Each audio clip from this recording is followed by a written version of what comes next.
Hi, Ulrich Leinhase. On this video, I want to talk about open-ended questions. Open-ended questions begin with why, how, what, I'm curious, tell me. One of the most used open-ended questions is, how does that make you feel? It's used so often because it's so effective. Open-ended questions are very effective. However, once you ask the question, then three magic words: stop, look, listen. Stop talking. Too many salespeople, they ask a question, they talk right through it. They don't look at their customer. They don't know what is going on. You see, the first question I would have is, did the customer actually hear what was said? Many people are in an audio-digital state at various times. What that means is they're talking to themselves. And what's happening in the outside world, they don't hear. So you want to make sure that your customer even heard what you had said. You also want to make sure that your customer understands what you said. And the only way you can do that is to look and listen. Look, see how they're using their body, the body language, their body clusters, what is tied to what, and their spoken word. Listen to their spoken word. You know, as an example, I do a lot of work with real estate licensees. And when I'm in an office, I sometimes see this real estate licensee talking with a customer. This is really a nice house. 7% of their conversation, this is really a nice house, versus 55% of the conversation, their physiology. That's being incongruent. You need to make sure this is a nice house. Better yet, don't tell anybody this is a nice house according to whose standard. The right way to address something like that is, this house has the amenities that are important to you.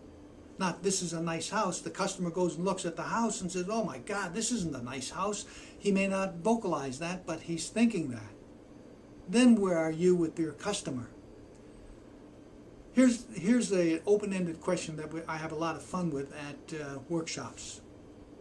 Lovely young, it's always a lovely young couple, have been dating for a number of months, and now she wants to know if his priorities are in line with her priorities. So she begins by asking an open-ended question, and this is the way she phrases it. Marriage, parenting, and raising a couple of kids are very important to me. How about you? Now, he knows that if he answers it one way, he may get lucky tonight. Or if he answers it another way, it may be their last date.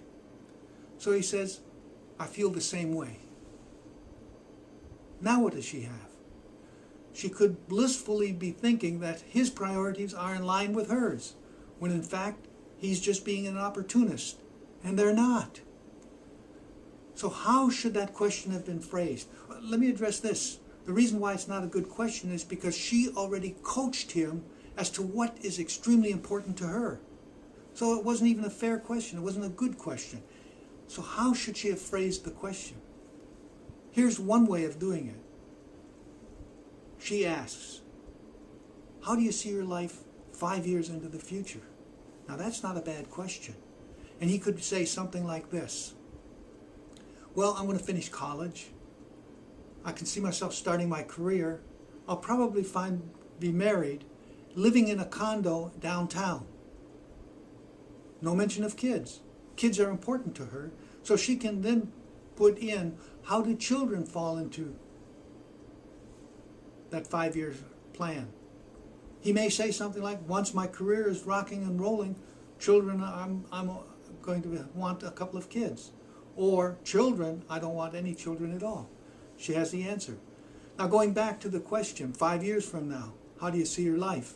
He may also say this: finish college, start my career, I'm going to be married, I'm going to have a couple of kids, living out in the suburbs, puppy dog, I can see myself having holiday weekends with the family and going on family vacations. Now what does she have? See, structuring the question is extremely important. Not just structuring the question, but then stop, look, listen. Did they hear you? Did they understand you? Do they understand you? And are they responding in a proper way? And the only way you can do that is stop, look, listen. Ulrich Leinhase wishing you maximum selling success.